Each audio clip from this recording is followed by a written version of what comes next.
Hey, what's going on everyone? This is Mike Kollin at MikeKollin.com.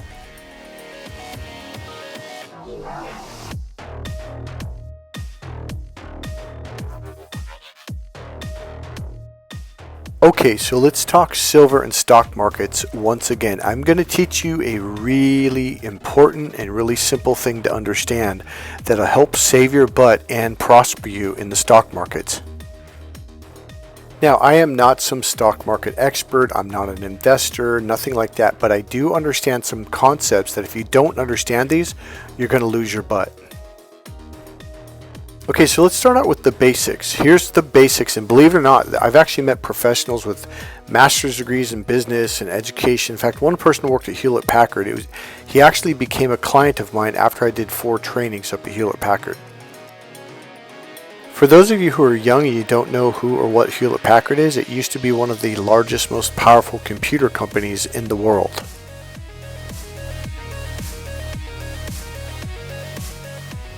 Buy low and sell high. Okay, the music goes down now.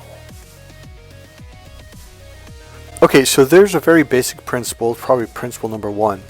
When you want to buy stocks or even buy physical silver or gold, the idea is to buy low. So if a stock market, and I'm going to teach you what the important lesson is, because just buying low may not be a good thing. So let me explain this.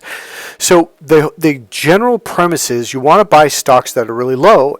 So then the only way they can go is up and up and up and up and up and up. Okay. And then when they're high, that's when you sell. Now, you would be surprised how many people do the complete opposite, and I am not kidding.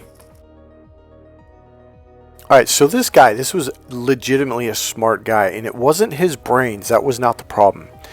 So he would buy some stock, and then when it started to crash, he would sell it. So his wife called me after the trainings we did, and she said, hey, can you help him, with this? He has a problem. So I talked to him on the phone. Now, at the time, I didn't know anything about stocks, very little. I knew some basics. And what I found out was emotionally he was attached to the stock market. So when it went up, his emotions went up. When it went down, his emotions went down. So he was buying high and selling low, because when it went down, he was freaking out.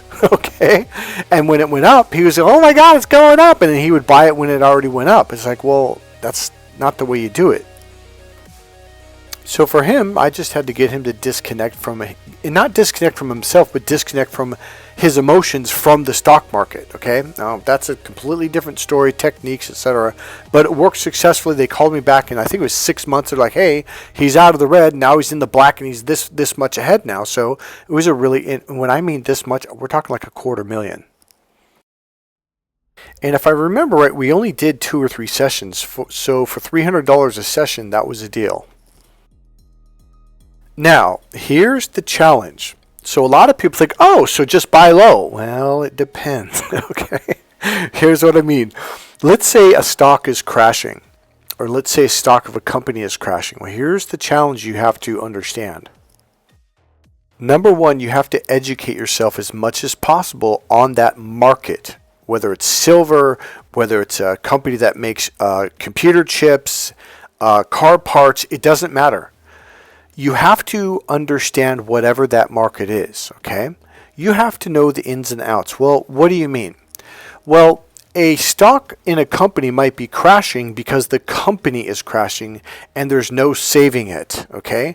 So you have to be like, okay, so I get that their prices, the stock of that company's down, but why is it down? Why is it going down? That's what you have to find out. Now, this right here, this is what this video is about. The next most important thing you have to understand is that company strong enough to survive their stocks crashing and going to a lower price? If you can figure out, oh yeah, this company's definitely going to survive this, then buy. But if it's not, don't. So buy low when you're educated enough to know the company is solid. So buy low, buy solid. If and only if you do absolutely know. And that's it right there. You have to know if the company is strong or not, or if they're bringing people in and money in and something that's going to make it strong, such as a great leader like Steve Jobs or someone like that, and maybe backing, financial backing for 5 years by JP Morgan or something like that. So this is why it's important for you to educate you on whatever stock that you're buying. Because if a stock is crashing and the company is going to go out of business, well, you just spent a bunch of money on stocks that you're not going to get back. It's gone. It won't matter how cheap they are unless you're willing to lose that money. Now, you want to learn about how to work the stock market and learn about it. Put aside a certain amount of money that if you lose it, you're completely, totally okay with it, whether it's $200 or $2,000, depending on how much money you make. And if you lose it, therefore, you learn something instead of like collapsing your whole life. I would not invest a lot of money if you don't know what you're doing. Now, here's another thing. It's not about emotions. If people are hyping you up and getting you hyped up, it's because if they can get you emotional, they're going to cause you to buy. You don't want to buy on hype. You want to buy on numbers and understanding. Now, this is what makes the difference between a professional and someone who's just coming off the street saying, I'm just taking a wild guess.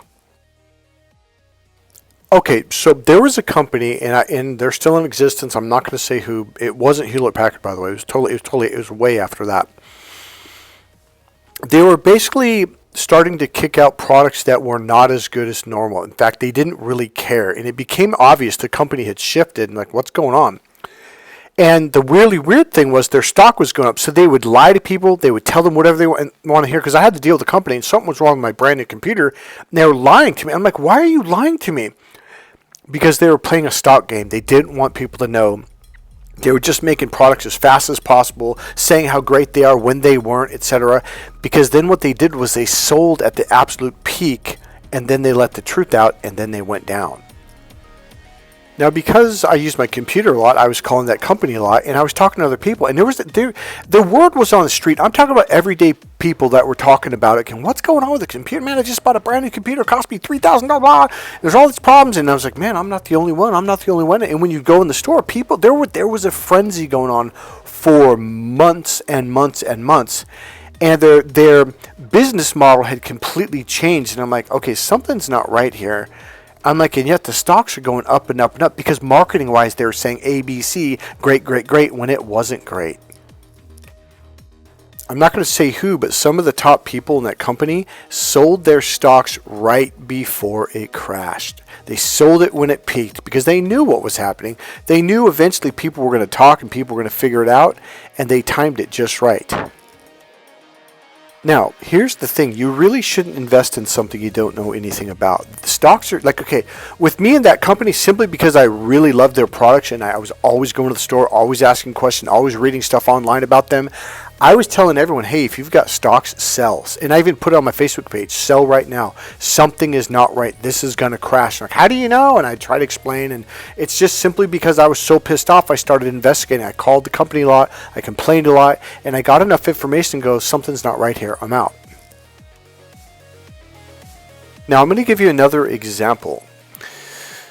Okay, so here's another thing you got to pay attention to. So let's say there's companies like silver or gold or oil or something like that. Well, the U.S. government or governments of any country will come in and say, you know what? We as a country can make a lot of revenue, tax money off of that, and we can prosper. So what we're going to do, we're going to invest $50 billion into this company or these 5 companies, and then what we're going to do is we're going to we're going to shift the law back and say, hey, now you can drill for oil or do fracking for oil or whatever.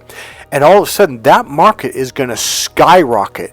So if it's been struggling because of rules and law restrictions and they don't have the financial money to build the infrastructure, and you know the U.S. government's going to dump a bunch of money into it, and they're going to allow them to begin to do it more and more, aggressively, you're going to be like, holy shit, that's going to skyrocket. Then you're going to invest. Is this starting to make sense? Now, here's another example is, let's say there is some kind of a president, CEO of a company, and they took this company from nowhere to the absolute top. Like, this guy, this guy gets it. He's in the zone. He's the best of his business. He's the best of what he does. Let's take Steve Jobs. So let's say all of a sudden Steve Jobs, I know he's not with us anymore, but let's say some other company comes in and says, hey, we want to hire you. We're going to pay you this much money. And let's say on top of that, there's some big solid investors in that company, say JP Morgan and, these other companies, and they've got an unbelievable financial solid backing, and they got a phenomenal leader and team coming in. That's going to make that company solid. Now, let's say once those contracts are signed, so let's say they're in talks with Steve Jobs. Well, you might want to buy into the stocks before they actually sign them, because once they sign them, it's going to go up.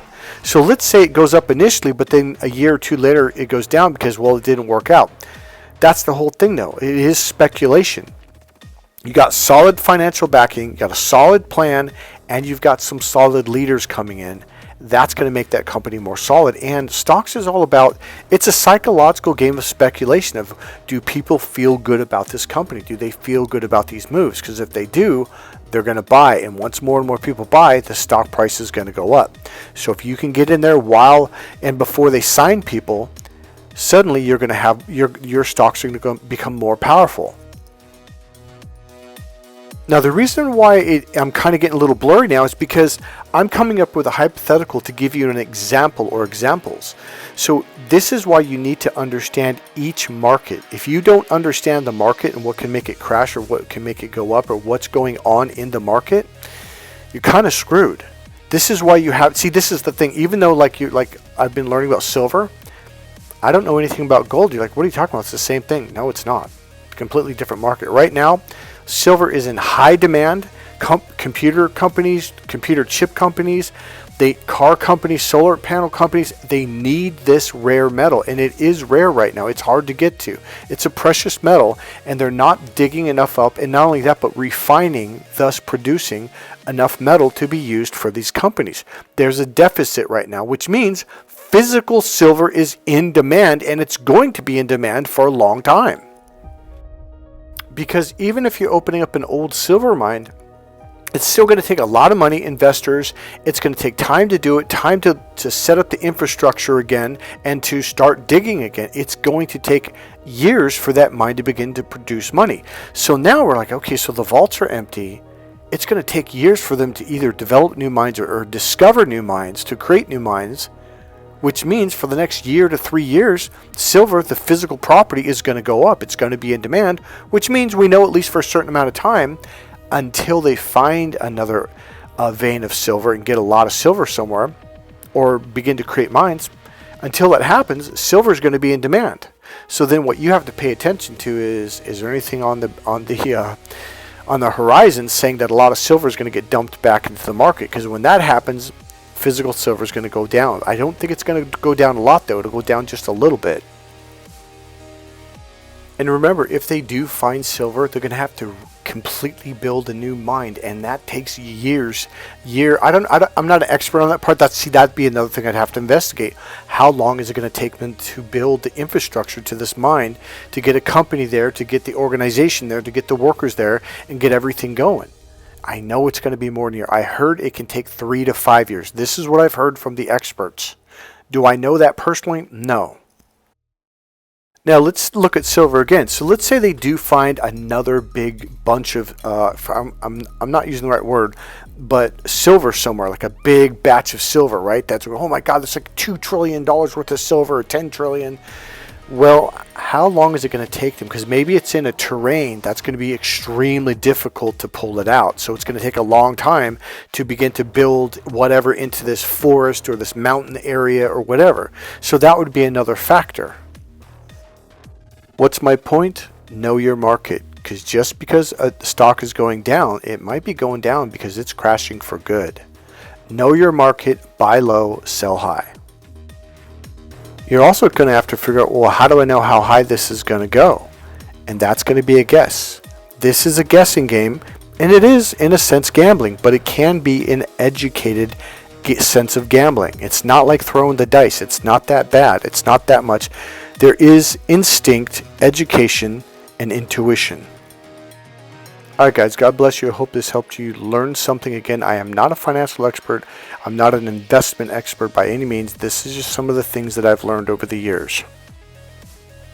If you guys enjoyed this video, please click subscribe, click the like button, go ahead and make a comment, and I'll see you on the other side. And remember to support this channel, buy one of my dating and relationship coaching books for men or women. I've wrote 2 for women, 3 books for men. You can also make a donation. There's a PayPal link right there in the description box. Alright guys, I'll see you in the next video. Bye.